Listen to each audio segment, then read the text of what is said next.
வணக்கம் மாணவர்களே. 10th இங்கிலீஷில் 4th யூனிட்டில் அடுத்தபடியாக இருக்கக்கூடிய த ஆட்டிக் அப்படின்ற ப்ரோஸ் லெசனை தான் இப்போ நம்ம பார்க்க போகிறோம். இதனுடைய எழுத்தாளர் சத்யஜித் ரே.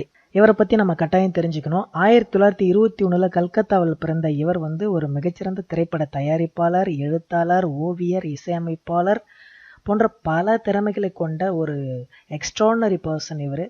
இவருடைய பதர் பாஞ்சாலி அப்படின்ற படம் 1955 வெளிவந்தது. பல சர்வதேச விருதுகளை தட்டி சென்றது. அந்த படம் தான் இவரை உலகிற்கே அறிமுகப்படுத்தியது.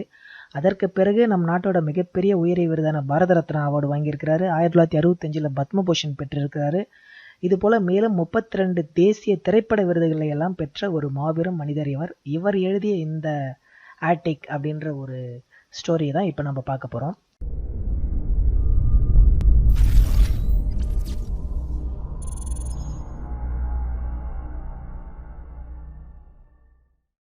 உங்களுக்கு அம்மா யூடியூப் சேனல் பயனுள்ள வகையில் இருந்ததுன்னா கீழே தெரியுற ரெட் கலர் சப்ஸ்கிரைப் பட்டனை கிளிக் பண்ணிக்கோங்க. கூடவே ஒரு பெல் சிம்பிள் வரும், அதையும் கிளிக் பண்ணிக்கோங்க. அப்போ தான் எங்களுடைய அடுத்தடுத்த வீடியோக்கள் உங்களுக்கு நோட்டிஃபிகேஷனாக சேரும். ஸோ இந்த ஸ்டோரியோட மெயின் கான்செப்ட் என்ன அப்படின்றத இங்கே ப்ரௌன் கலர் கட்டத்திலே கொடுத்துட்டாங்க பாருங்கள். தவறு செய்வது மனிதனுடைய இயல்பான ஒன்று. ஆனால் நம்ம தவறு செய்வதை சரி செய்து கொள்ளும் வாய்ப்பு அல்லது அதை திருத்தி கொள்ளும் வாய்ப்பு கிடைச்சா கட்டாயம் நம்ம அப்போ அதை திருத்தி கொள்ளணும். இப்போ உங்களுக்கெல்லாம் அது போல் ஒரு வாய்ப்பு கிடைச்சா நீங்கள் என்ன பண்ணுவீங்க? ஸோ இந்த மெயின் லைனை பேஸ் பண்ணி தான் இந்த ஸ்டோரி அமைச்சிருக்கிறாரு நம்ம சத்யஜித் ரே. வாங்க ஒன் பை ஒன்னாக பார்க்கலாம். Aditya and I were returning from the site of our new factory at Diadarganj. We were driving along National Highway 40. We had reached a point where the road bifurcated. If we drove 10 kilometers along the road that branched off to the right, we would reach Brahmapur. I asked Aditya whether he was interested in revisiting the place of his birth, which he had left after he had passed the matriculation examination from the local school to continue his studies in Calcutta. டியோடர் காஞ்சில் உள்ள எங்கள் புதிய தொழிற்சாலையில் இருந்து நானும் ஆதித்யாவும் திரும்பி வந்து கொண்டிருந்தோம். NH40 என்ற தேசிய நெடுஞ்சாலை வழியே நாங்கள் வந்து கொண்டிருந்த பொழுது சாலை ஒரு இடத்தில் பிரிந்தது. அந்த சாலை வழியே 10 கிலோமீட்டர் தூரம் வந்து வலதுபுறம் திரும்பினால் நாங்கள் பிராம்ஹாப்பரை அடைந்து விடுவோம். ஆதித்யா தன் மெட்ரிகுலேஷன் தேர்வை தான் பிறந்த ஊரிலிருந்து ஒரு பள்ளிக்கூடத்தில் முடித்துவிட்டு மேற்படிப்புக்கு கல்கத்தா வந்து விட்டான். எனவே அவன் மறுபடியும் தன் பிறந்த இடத்தை பார்க்க விரும்புகிறானா என நான் அவனை கேட்டேன். When I left our ancestral house 29 years ago, the house was almost 200 years old, recollected Aditya. I doubt if even the school building, which may have undergone many changes, will be recognizable anymore. Trying to revive old childhood memories may prove disappointing. என் பூர்வீக இல்லத்தை 29 ஆண்டுகளுக்கு முன் விட்டுவிட்டு அங்கிருந்து வரும்பொழுதே அந்த வீட்டிற்கு கிட்டத்தட்ட 200 ஆண்டுகள் வயது முடிந்திருந்தது என நினைவு கூர்ந்த ஆதித்யா, அவன் படித்த அந்த பள்ளிக்கூடமும் கூட பல மாற்றங்களை கண்டிருக்கும்.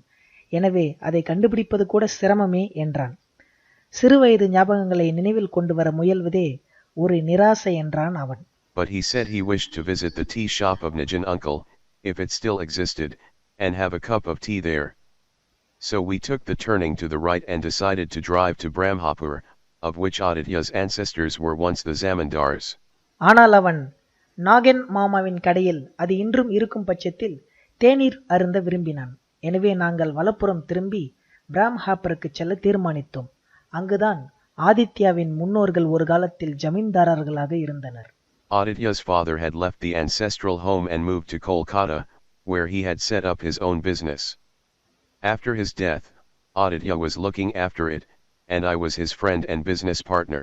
சொந்தமாய் தொழில் தொடங்குவதற்கு தன் பூர்வீக வீட்டை விட்டுவிட்டு ஆதித்யாவின் தந்தையார் கல்கத்தாவிற்கு வந்தார்.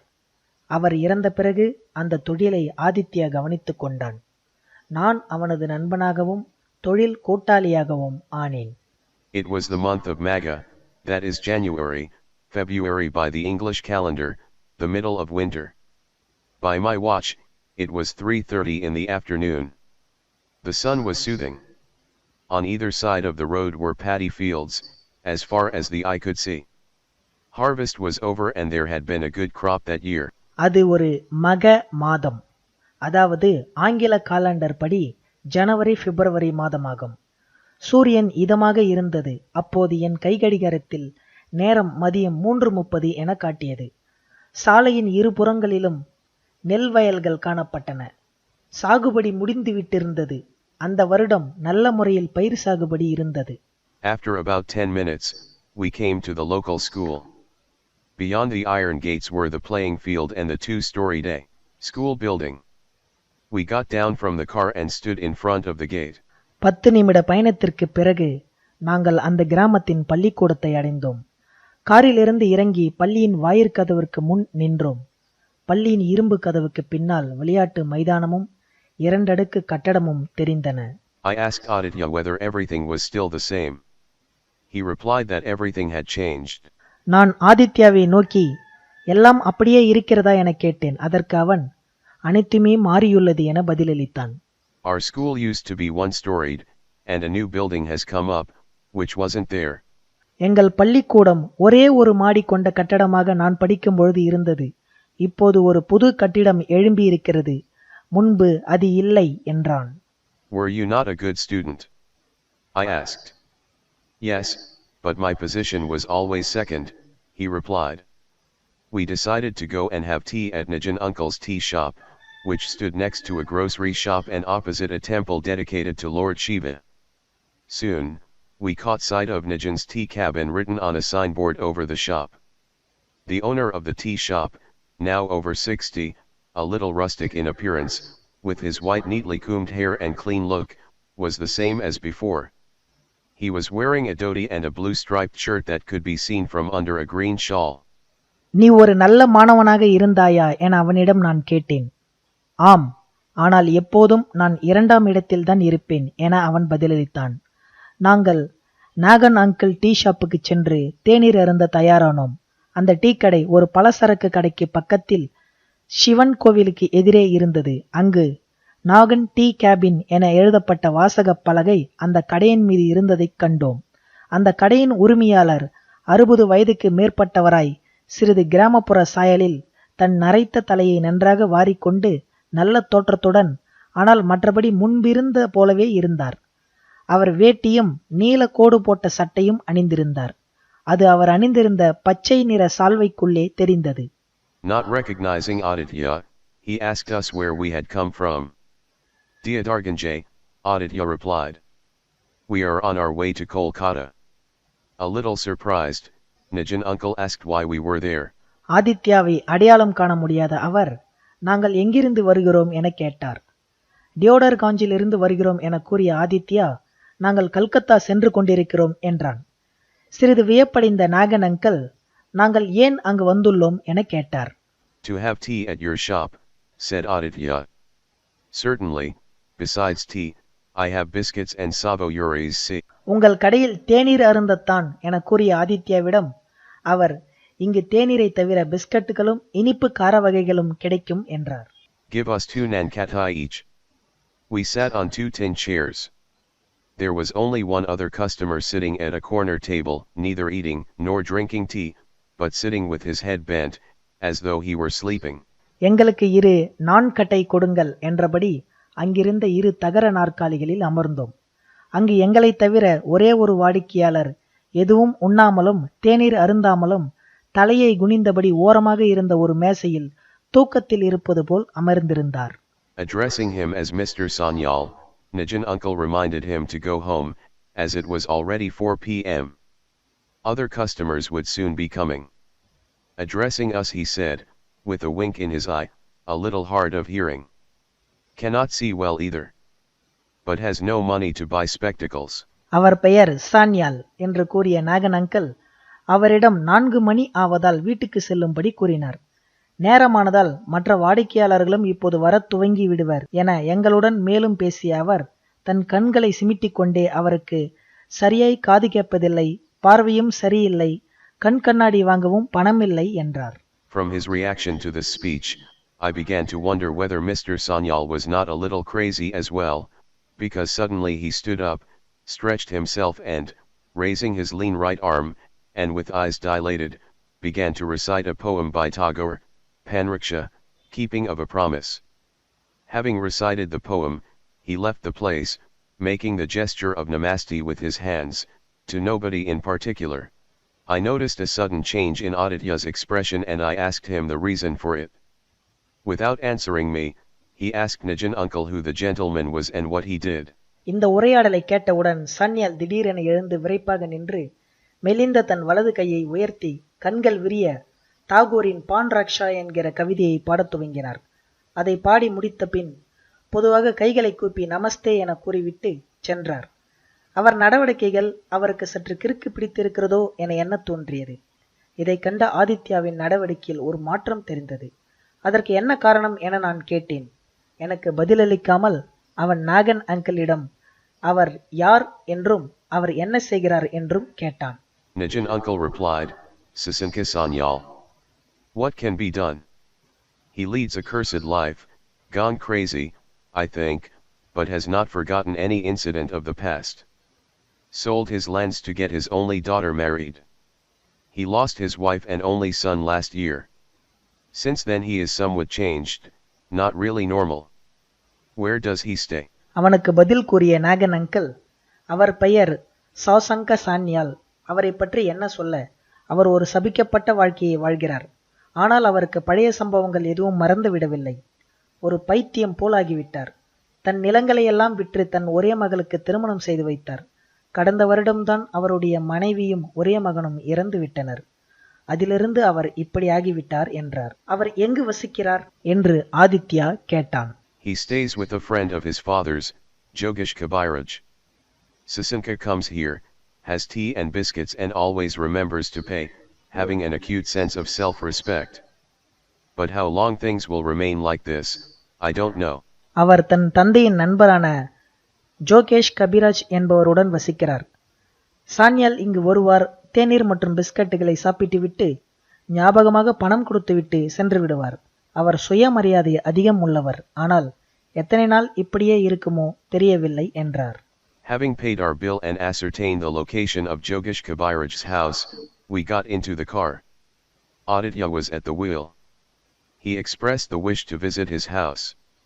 So you do want to see your house after all? I said. நாங்கள் சாப்பிட்டதற்கான பணத்தை செலுத்திவிட்டு ஜோகேஷ் கபிராஜின் இல்லம் இருக்குமிடம் தெரிந்து கொண்டு ஆதித்யா காரை செலுத்த நாங்கள் இருவரும் செல்லத் துவங்கினோம். தன் வீட்டுக்கு செல்லும் விருப்பத்தை ஆதித்யா தெரிவித்தான். அதற்கு நான், எது எப்படி இருந்தாலும் நீ உன் வீட்டை பார்க்கச் செல்ல போகிறாயா என்று கேட்டேன். It has become essential to do so, Aditya replied. His nerves seemed overwrought, for some reason. We soon reached the house, which was surrounded by high walls. Even from the ruins, one could easily imagine how grand it must have been once upon a time. We entered the building, climbed up the stairs and reached the attic on the second floor of the house. அது இப்போது அவசியமாகிவிட்டது என்ற ஆதித்யாவின் நரம்புகள் எந்த காரணத்தினாலோ துடித்தன. அந்த வீடு பெரிய மதில்களால் சூழப்பட்டதாய் இடிபாடுகளுடன் காட்சி தந்தது. ஒரு காலத்தில் அது சிறப்பானதாக இருந்திருக்கக்கூடும் என ஒருவர் அதனை பார்த்தவுடன் தெரிந்து கொள்ளலாம். நாங்கள் படிகளில் ஏறி இரண்டாவது மாடியில் இருந்த மாடத்தை அடைந்தோம். This was my favorite room, said Aditya. The attic has always been a favorite with children.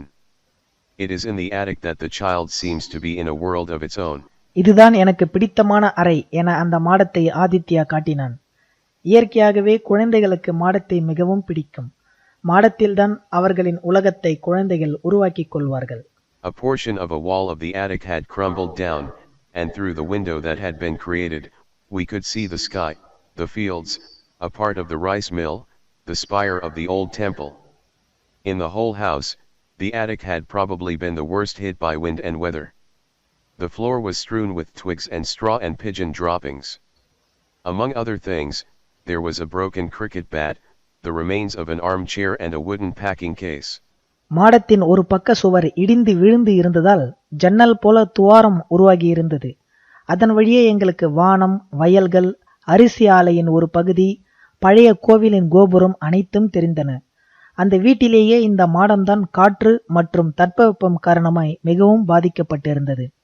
தரை முழுவதும் தழைகளாலும் காய்ந்த சருகுகளாலும் புறாவின் எச்சங்களாலும் நிறைந்திருந்தன. அதனிடையே ஒரு உடைந்த கிரிக்கெட் மட்டை, கை வைத்த நாற்காலியின் மிச்சங்கள் மற்றும் உடைந்த மரப்பெட்டி ஆகியவையும் இருந்தன. Aditya got on top of the packing case and pushed his hand inside the ventilator, thus upsetting a sparrow's nest, a part of which fell to the ground. However, he heaved a sigh of relief when he had got what he had been looking for. When IHW asked him what it was, he said, "You'll get to know very soon." அந்த உடைந்த மரப்பெட்டியின் மீது ஏறிய ஆதித்யா அங்கிருந்த காற்று புகுந்து வெளியேறும் வழியில் ஜன்னல் போன்ற ஒரு அமைப்பினுள் கையை விட்டான். அதிலிருந்த புறாக்கூட்டின் ஒரு பகுதி கீழே விழுந்தது. எனினும் கையை விட்ட அவனுக்கு அவன் தேடியது கிடைத்தது. அதனால் அவன் நிம்மதி பெருமூச்சு விட்டான். அது என்ன என்று நான் கேட்டதற்கு, வெகு சீக்கிரம் உனக்கு அது தெரியும் என்று கூறினான். We next went to a jeweler's to find out the weight of the article. The jeweler remarked that it was an antique. Our next stop was the house of Jogesh Kabiraj. Though I was a little curious, I didn't ask Aditya anything. நாங்கள் உடனே ஒரு நகைக்கடைக்கு சென்று அந்த பொருளை எடை போட்டோம். அது ஒரு பழங்கால பொருள் என நகைக்கடைக்காரர் கூறினர். அடுத்தபடியாக நாங்கள் ஜோகேஷ் கபிராஜின் வீட்டிற்கு சென்றோம். எனக்கு இதில் சிறிது ஆர்வம் ஏற்பட்டாலும் நான் ஆதித்யாவிடம் எதையும் கேட்கவில்லை. We entered the house and went to the room where Sasanka Sanyal stayed. Sasanka uncle was busy reciting verses from Tagore. When he had finished, Aditya asked, "May we come in?"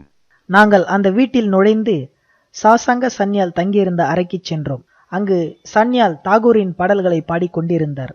அவர் பாடி முடித்ததும் ஆதித்யா அவரிடம், "நாங்கள் உள்ளே வரலாமா?" என்று கேட்டான். He turned and faced us. அவர் திரும்பி எங்களை பார்த்தார். "No one visits me," he said in an unperturbed manner. "Would you mind if we come in?" "Come in." Except for a charpoy there was nothing else to sit on, so we remained standing. எங்கள் பக்கம் திரும்பிய அவர், என்னை பார்க்க யாருமே வருவதில்லை என்று சலனமின்றி கூறினார். நாங்கள் வரலாமா என ஆதித்யா கேட்டதும், வாருங்கள் என்றார் சன்யால். அங்கு ஒரு சாதாரண கட்டிலை தவிர எதுவும் இல்லாததால் நாங்கள் நின்று கொண்டே இருக்கும்படி ஆனது. "Do you remember Aditya Narayan Chowdhury?" Aditya asked him. உங்களுக்கு ஆதித்யா நாராயணன் சௌத்ரி என்பவரை தெரியுமா என ஆதித்யா அவரிடம் கேட்டான். "Of course," said the gentleman. "The spoiled child of affluent parents. Was a fairly good student but could never beat me. He was extremely jealous of me. And he used to tell lies." நன்றாக தெரியும். வசதியான பெற்றோருக்கு பிறந்தும் பாழாகி போனவன். நன்றாய் பழகக்கூடியவன்தான். எனினும் என்னை மறக்க முடியாது. அவனுக்கு என்னிடத்தில் பொறாமை உண்டு. மேலும் அவன் பொய்களும் பேசக்கூடியவன் என சான்யால் பட்டியலிட்டார். "I know," said Aditya. He then took out a packet from his pocket and handing it over to him, said, "This is for you, from Aditya." எனக்கு தெரியும் என்ற ஆதித்யா தன் சட்டை பையிலிருந்து ஒரு பொட்டலத்தை எடுத்து, இது உங்களுக்காக ஆதித்யா கொடுத்தது என அவரிடம் தந்தான். "What is it?" he asked. "Money." "Money? How much money?" 150 rupees. "He has said that he will be happy if you accept it." "Shall I laugh or cry? Aditya has given me money. Why this sudden generosity? Man does change with time. Perhaps Aditya is not the same Aditya as before. A change? I got the prize. He could not bear it. He took it from me to show his father and never returned it to me. Said that there was a hole in his pocket and it had fallen through it." என்ன இது என்றார் சான்யால். பணம் என்றான் ஆதித்யா. பணமா? எவ்வளவோ என்றார் சான்யால். 150 ரூபாய். நீங்கள் இதை பெற்றுக்கொண்டால் ஆதித்யா மகிழ்ச்சி அடைவான் என்றான். இதற்கு நான் சிரிப்பதா அழுவதா என்றே தெரியவில்லை. ஆதித்யா எனக்கு பணம் தந்துள்ளாரா? ஏன் இந்த திடீர் தாராளம் என சான்யால் கேட்டார்.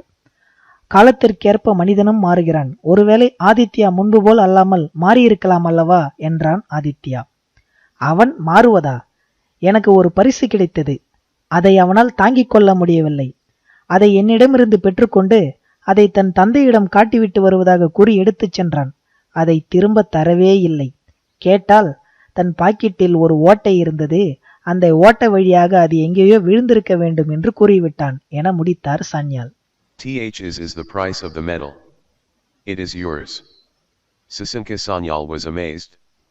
He stared at Aditya and said, "The price of the medal? That could not be more than 5 rupees.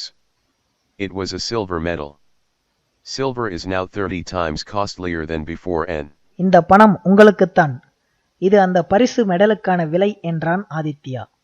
Sanyal இதை கேட்டு வியந்து போனார். அவர் ஆதித்யாவை நோக்கி, இது மெடலுக்கான விலையா?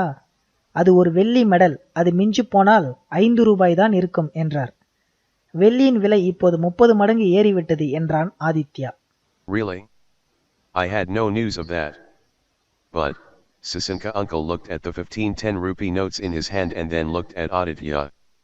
There was a completely new expression on his face. He said, Aditya, this smacks too much of charity.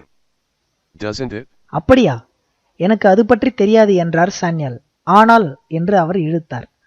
தன்னிடம் இருந்த 15-10 ரூபாய் நோட்டுகளை பார்வையிட்ட சான்யால் ஆதித்யாவை நோக்கி முகத்தில் ஒரு புது உணர்ச்சியுடன், ஆதித்யா, இது மிக அதிகமான உதவி இல்லையா என கேட்டார். We remained silent. Peering intently at Aditya, Sasanka Sanyal smiled and said, I had recognized you at Nijan uncle's tea shop by that mole on your right cheek.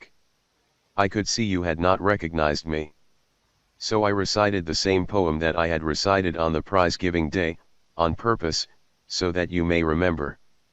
Then, when you came to visit me, I couldn't help venting my anger on you. நாங்கள் அமைதியாக இருந்தோம். ஒரு புன்னகையுடன் ஆதித்யாவை நோக்கிய சான்யால், நீ ஆதித்யாதான் என்பதை நான் தேநீர் கடையிலேயே உனது வலது கன்னத்தில் உள்ள மச்சத்தை வைத்து கண்டுபிடித்து விட்டேன். உன்னால் தான் என்னை அடையாளம் காண இயலவில்லை. எனவே நீ என்னை நினைவு கூற வேண்டி நான் பரிசு பெற்ற போது பாடிய அதே பாடலை பாடி காட்டினேன். பிறகு இப்போது என்னை சந்திக்க நீ வரும்பொழுது எனக்கு எழுந்த கோபத்தை என்னால் வெளியிடாமல் இருக்க இயலவில்லை என்றார். You have done the right thing. Your grievances are absolutely justified. But I will be happy if you accept the money, said Aditya. நீ சரியாகத்தான் செய்தாய். உன் கோபம் நியாயமானது. ஆனால் நான் தரும் இந்த பணத்தை வாங்கிக் கொண்டால் எனக்கு மிகவும் சந்தோஷமாக இருக்கும் என்று ஆதித்யா கூறினான். Sasanka Sanyal shook his head and said, No. Money will soon be spent. I would have preferred to have the medal if it were possible. I would have forgotten that unpleasant incident of my childhood if I could get the medal back. அதை மறுத்த சன்யால், பணம் செலவாகிவிடும். எனக்கு அந்த மெடலே திரும்ப கிடைத்தால் சிறு வயதில் ஏற்பட்ட அந்த கசப்பான பழைய சம்பவங்களை நான் மறந்து விடுவேன் என நினைக்கிறேன் என்றார். So, the medal that had been hidden in the attic for 29 long years was eventually restored to its owner. Shriman Sasanka Sanyal, special prize for recitation, 1948 was still clearly engraved on it, translated from the Bengali story Chilekatha. எனவே 29 ஆண்டுகளுக்கு பிறகு மாடத்தில் மறைத்து வைக்கப்பட்டிருந்த அந்த medal அதன் உரிமையாளரிடம் திரும்ப ஒப்படைக்கப்பட்டது. ஸ்ரீமான் சாசாங்க சான்யால் ஸ்பெஷல் பிரைஸ் ஃபார் ரீசைட்டேஷன் 1948 என்பது அதில் தெளிவாக பொறிக்கப்பட்டிருந்தது. இந்த கதை ஒரு வங்காள கதையான சில்கோத்தாவில் இருந்து மொழிபெயர்க்கப்பட்ட கதையாகும். இந்த கதை மூலம் ஆசிரியர் நமக்கு வலியுறுத்துவது, நாம் சின்ன வயசில் தெரியாமல் செய்த தவறுகளை திருத்திக் கொள்ளும் அல்லது சரி செய்து கொள்ளும் வாய்ப்பு கிடைத்தால் அதை ஈகோ பார்க்காமல் மன்னிப்பு கேட்டு திருத்திக் கொள்ள வேண்டும், சரி செய்து கொள்ள வேண்டும் என்ற ஒரு நல்ல கருத்தை முன்வைத்து இந்த கதையை மாணவர்களுக்கு வழங்கியிருக்கிறார். மாணவர்களாகிய நாமும் தவறு செய்வது இயல்பு. ஆனால் தவறு செய்வதை திருத்திக் கொள்ளும் வாய்ப்பு கிடைக்கும்போது கட்டாயம் அதை திருத்திக் கொள்ள வேண்டும். முடிந்தவரை தவறே செய்யாமல் இருக்க வேண்டும். நன்றி, வணக்கம்.